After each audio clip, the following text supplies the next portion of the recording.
bajo la lluvia torrencial de una noche en Bogotá. La lluvia caía como un velo de plomo sobre las calles empedradas de Bogotá, transformando la ciudad en un laberinto de sombras y reflejos borrosos. Era una de esas noches en que el cielo parecía derrumbarse, furioso y sin piedad, y las luces de los faroles parpadeaban como ojos cansados, luchando por perforar la cortina de agua.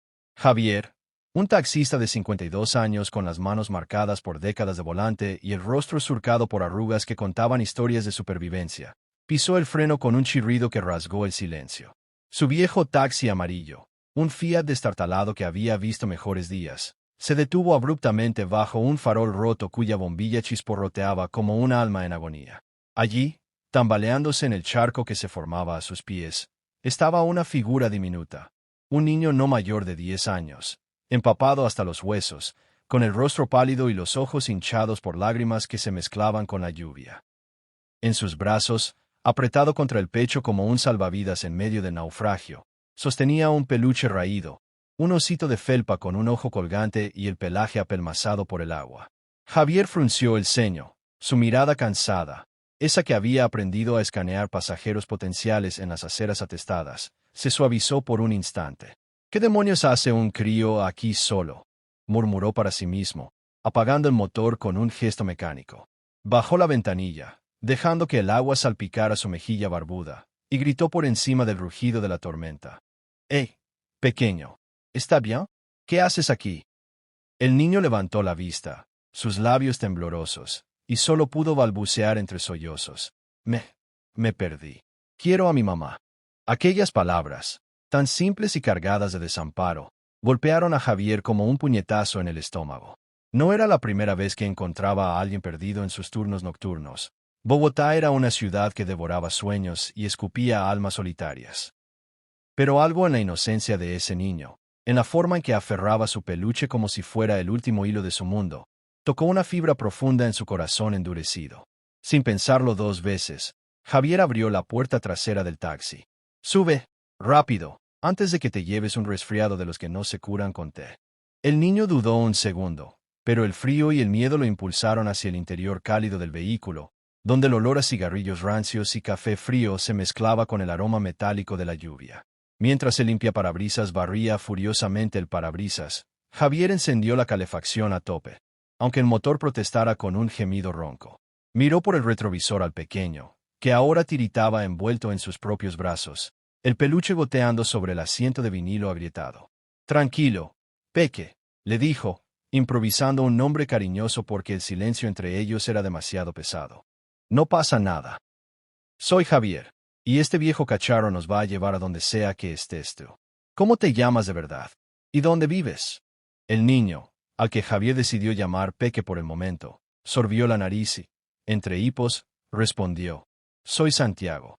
Vivo en un barrio grande, con casas altas y un jardín con flores». Javier arqueó una ceja, intrigado. Un barrio grande. En Bogotá. Eso significaba uno de esos enclaves de la élite, donde las mansiones se erguían como fortalezas contra la pobreza que acechaba en los cerros. Él, que había crecido en las entrañas humildes de la ciudad, en un orfanato donde las comidas eran raciones y los sueños, castigos, apenas conocía esos mundos. Pero la voz de niño, aunque entrecortada, guiaba con detalles vagas. «Hay un portón de hierro con leones, y mi papá siempre huele a café». Javier sacó una manta raída del asiento delantero, un recuerdo de su madre, que le había tejido antes de que la tuberculosis se la llevara cuando él tenía 12 años. Y se la tendió hacia atrás. «Toma, envuélvete en esto. Y mira, tengo un dulce aquí, de esos de caramelo que guardo para días como este». Peque lo aceptó con manos temblorosas, desenvolviendo el caramelo con delicadeza, como si fuera un tesoro. Mientras masticaba, la tensión en su cuerpecito pareció aflojarse un poco. Javier, conduciendo con una mano en el volante y la otra tamborileando nervioso en el cambio de marchas, comenzó a hablarle de tonterías para distraerlo, de cómo la lluvia en Bogotá era como un viejo amigo gruñón que limpiaba las calles de sus pecados, de las historias que los taxis contaban si uno sabía escuchar, historias de amores fugaces, de despedidas amargas y de milagros inesperados. «¿Sabes, Peque? Yo también me perdí una vez. Cuando era chico, más o menos de tu edad. Mi familia, bueno, se deshizo como humo. Pero mira, aquí estoy, manejando esta lata por la vida. Y tú vas a estar bien, te lo prometo. El trayecto se extendió más de lo esperado. La lluvia había convertido las avenidas en ríos caudalosos, y las indicaciones de Santiago eran fragmentos de un rompecabezas infantil. Gira donde el supermercado grande. No, el otro, con las luces azules. Javier maldecía en voz baja cada vez que se equivocaba, pero su paciencia era un pozo sin fondo, forjado en años de pasajeros groseros y propinas escasas. Finalmente, tras media hora de vueltas, el taxi se detuvo frente a una mansión imponente en el barrio de Usaquén, un bastión de opulencia donde los jardines se extendían como tapices verdes y las rejas de hierro forjado custodiaban secretos de riqueza incalculable. Las luces de la casa principal brillaban como faros en la tormenta, y al ver el portón con leones rugientes, Santiago soltó un grito ahogado. «Es aquí. Mi casa». Javier apenas tuvo tiempo de procesar la magnificencia del lugar. Columnas de mármol, fuentes susurrantes ahora ahogadas por la lluvia, cuando el portón se abrió con un zumbido eléctrico. Un hombre de traje impecable, con el cabello plateado peinado hacia atrás y una expresión de pánico puro en el rostro, salió corriendo bajo el aguacero, seguido por una mujer elegante envuelta en un chal de cachemira, que gritaba con voz desgarrada. «Santiago. Dios mío. Es él. Mi niño». La reunificación fue un torbellino de abrazos y lágrimas. La mujer, doña Lucía, como se presentó entre sollozos, envolvió a su hijo en sus brazos, besando su frente empapada como si quisiera borrar cada segundo de angustia. El hombre, don Alberto, levantó al niño en vilo, girándolo en el aire pese a la lluvia que ahora los empapaba a todos. Javier, aún sentado al volante, sintió un nudo inexplicable en la garganta. Había hecho su buena acción, como tantas otras noches, recoger a un perdido, entregarlo sano y salvo, y volver a la rutina de medidores y silencio. Pero algo en la escena lo retenía, una punzada de envidia no por la riqueza, sino por ese lazo invisible que unía a esa familia en medio del caos. «Gracias, señor», dijo don Alberto, acercándose al taxi con la mano extendida, gotas resbalando por su corbata de seda. «No sé cómo pagarle esto. Mi hijo se escapó mientras jugaba en el jardín. Lo buscamos por horas. Es usted un héroe». Javier negó con la cabeza, incómodo bajo el peso de la palabra héroe. «No hice nada especial, patrón. Solo lo trae a casa. Cualquiera lo habría hecho». Pero doña Lucía, secándose las lágrimas con un pañuelo de encaje, insistió. «Pase, por favor. Al menos tome un café caliente. No podemos dejarlo ir así, bajo esta tormenta». Javier dudó. Sus botas embarradas no pertenecían a salones de cristal y alfombras persas, pero la mirada suplicante de Santiago, ahora limpio y envuelto en una bata mullida, lo convenció. «Está bien, solo un rato», murmuró, apagando el motor por segunda vez esa noche. Dentro de la mansión, el contraste con su mundo fue abrumador. Techos altos con molduras doradas, chimeneas crepitando con leños aromáticos, y un aroma a café recién molido que impregnaba el aire como una promesa de calidez. Santiago, ya recuperado, reía mientras su madre lo secaba con una toalla gigante, contándole exageradas historias de su aventura en la lluvia. Don Alberto sirvió tazas humeantes en una sala adornada con retratos familiares, y Javier, sentado en el borde de un sofá de terciopelo, se sintió como un intruso en un cuento ajeno. «Cuéntenos, Javier», pidió doña Lucía, sentándose frente a él con gracia felina. «¿Cómo lo encontró?» Estaba asustado. Javier relató la escena con breves palabras, omitiendo sus propios fantasmas, pero mientras hablaba, su mirada vagó por la habitación y se detuvo en una fotografía enmarcada en plata sobre la repisa de la chimenea. Era una imagen antigua, en sepia desvaída, de una familia sonriente. Un hombre mayor con bigote recortado y ojos penetrantes, abrazando a dos niños, uno de unos 12 años, delgado y serio, y otro más pequeño, con una sonrisa desdentada. Al lado, una mujer joven con el cabello recogido en un moño. Javier sintió que el mundo se inclinaba. Ese hombre mayor, esa versión envejecida de sí mismo, con la misma mandíbula cuadrada, la misma cicatriz sutil en la ceja izquierda. «¿Quién? ¿Quién es ese?», preguntó, señalando la foto con un dedo tembloroso, la taza de café olvidada en su regazo. Don Alberto se acercó, su expresión cambiando de gratitud a una tristeza profunda. «Ese es mi padre», Don Rafael. Murió hace 15 años, pero dejó todo esto. Hizo un gesto amplio hacia la habitación. A Santiago. Es el heredero de nuestra fortuna en café. ¿Por qué lo pregunta? ¿Lo conoce? Javier palideció. El calor de la chimenea ahora sofocante. Su mente retrocedió en un torbellino. El orfanato en el sur de la ciudad. Las noches acurrucado bajo mantas delgadas soñando con un hermano mayor que lo había dejado atrás para buscar trabajo en las fincas cafeteras. Yo soy Javier López, susurró, como si las palabras pudieran romperse en el aire. Y ese hombre era mi padre. Y el chico de la foto, el mayor, era mi hermano. El silencio que siguió fue ensordecedor, roto solo por el crepitar del fuego y el eco distante de la lluvia que amainaba. Don Alberto se llevó una mano al pecho, sus ojos agrandándose con incredulidad. Hermano, mi padre siempre hablaba de un menor, un niño que perdió en la pobreza, cuando la familia se desintegró por deudas. Dijo que lo buscaron, pero Bogotá se los tragó. Dios mío. Se acercó a Javier, estudiando su rostro como si fuera un mapa olvidado, y entonces, con un sollozo ahogado, lo abrazó.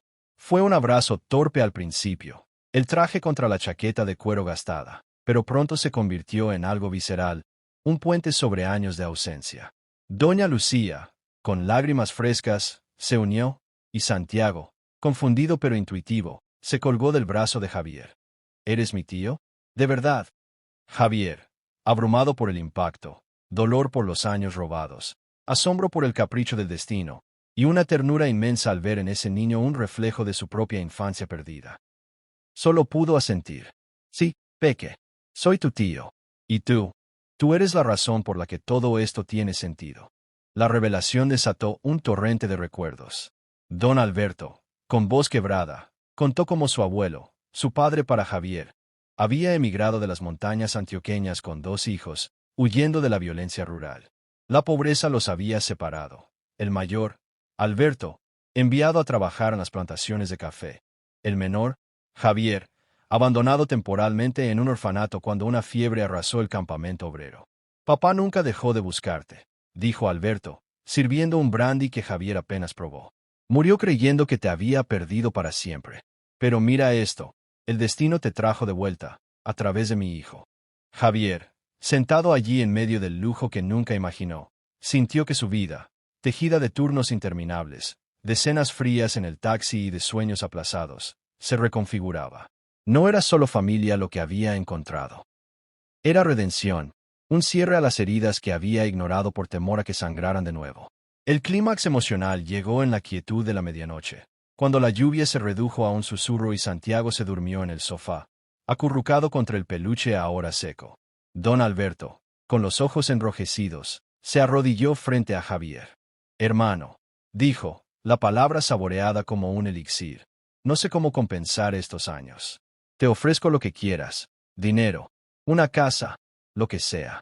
Eres familia, esto es tuyo. Javier negó con la cabeza, las lágrimas, raras en él, rodando por sus mejillas curtidas. No quiero dinero, Alberto. Eso no llena los huecos. Solo, déjame pasar tiempo con Santiago.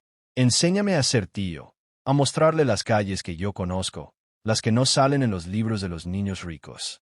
Y algún día, cuando sea grande, le contaré nuestra historia, para que sepa que la sangre no se elige, pero el amor sí. Alberto, conmovido hasta lo más profundo, lo abrazó de nuevo. Más que eso, quiero que seas el chofer de la familia, pero no como un sirviente, como un guardián, un guía. Estabilidad, Javier. Por primera vez en tu vida. Y Javier, en un acto de generosidad que brotaba de su alma humilde, añadió, y con lo que gane, quiero fundar algo. Un refugio para niños perdidos, como el que yo fui. Nadie debería temblar solo bajo la lluvia, pensando que el mundo lo ha olvidado. Los días siguientes fueron un bálsamo para el alma de Javier. La mansión, que al principio lo intimidaba, se convirtió en un hogar extendido.